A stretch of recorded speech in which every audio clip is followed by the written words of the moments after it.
Bonjour, dans cette vidéo, tu vas apprendre à représenter une situation à l'aide d'un arbre pondéré. On dit aussi à l'aide d'un arbre de probabilité. On appelle arbre de probabilité car on représente la situation à l'aide de branches sur laquelle on note des probabilités.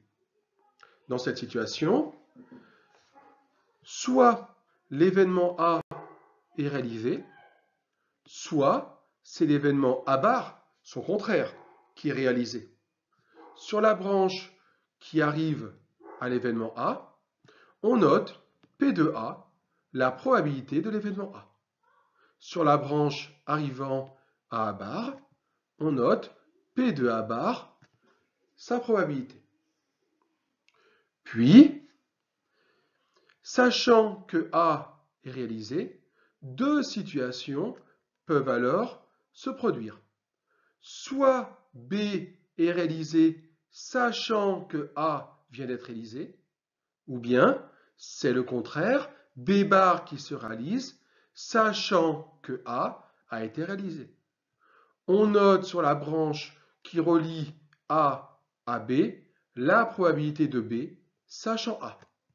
Et on note sur la branche qui relie A à B bar la probabilité de B bar, sachant A. De même, sachant que A bar est réalisé, deux situations peuvent alors se produire. Soit l'événement B est réalisé sachant que A bar vient de se réaliser, soit c'est son contraire, B bar qui se réalise sachant que A bar est réalisé. Sur la branche qui relie A bar à B, on note la probabilité de B sachant A bar. Sur la branche qui relie A bar à B bar, on note la probabilité de B bar sachant A bar. Considérons l'exemple suivant. Dans une entreprise, une étude statistique a montré que le pourcentage de pièces défectueuses fabriquées est égal à 2%. Pour éliminer les pièces défectueuses, un test de qualité est mis en place dont les résultats sont les suivants. Le test élimine 98% des pièces défectueuses. Le test élimine 0,5% des pièces non défectueuses. On tire une pièce au hasard d'après le processus de test. On note D, l'événement, la pièce tirée est défectueuse, et T, l'événement, le test, élimine la pièce. Traduire l'énoncé par un arbre de probabilité. Attention, il ne faut pas hésiter à relire l'énoncé plusieurs fois. Il faut appréhender parfaitement l'exercice. Tu dois sentir l'ordre des événements imposés par l'énoncé. Ici, on a deux événements. L'événement D, la pièce tirée est défectueuse, et l'événement T, le test élimine la pièce. A fortiori, on a aussi l'événement D bar, la pièce tirée n'est pas défectueuse, et l'événement T bar, le test n'élimine pas la pièce. Reprenons la lecture de l'énoncé. Dans une entreprise, une étude statistique a montré que le pourcentage de pièces défectueuses fabriquées est égal à 2%. Ici, clairement, je te donne la probabilité que la pièce est défectueuse, c'est-à-dire je te donne la probabilité que l'événement D se réalise, à savoir 0,02.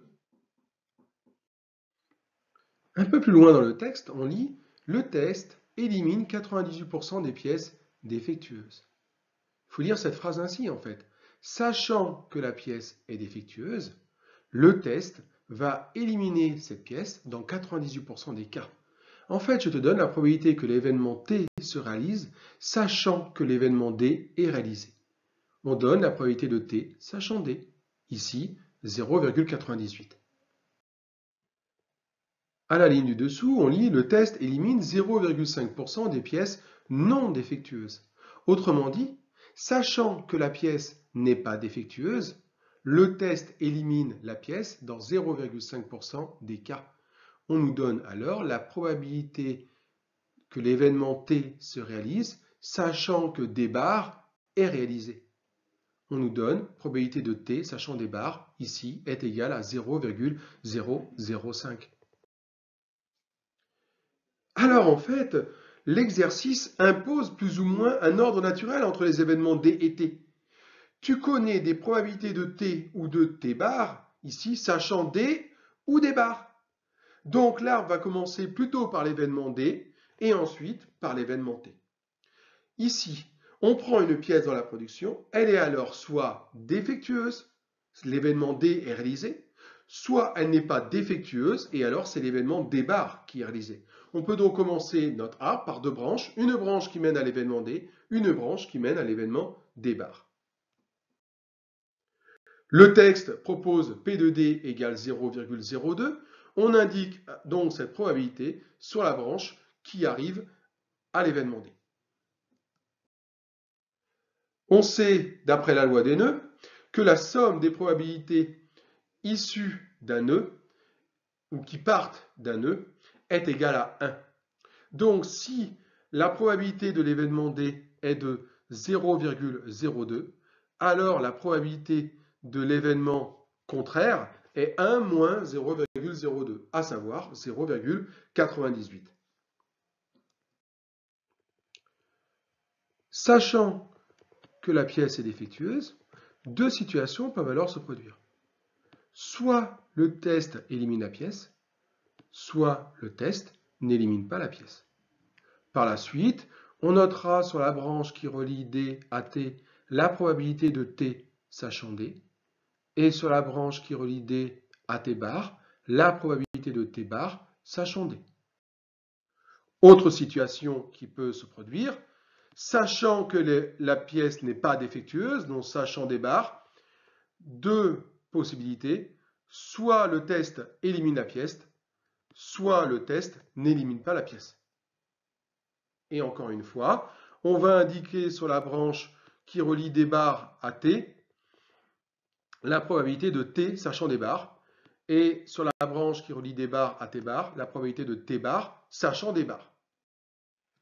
D'après le texte, on connaît la probabilité de T sachant D, qui est de 0,98, donc on la note sur la branche qui va de D à T, et la probabilité de T sachant D bar, qui est de 0,005, et donc on la note sur la branche qui va de D bar à T.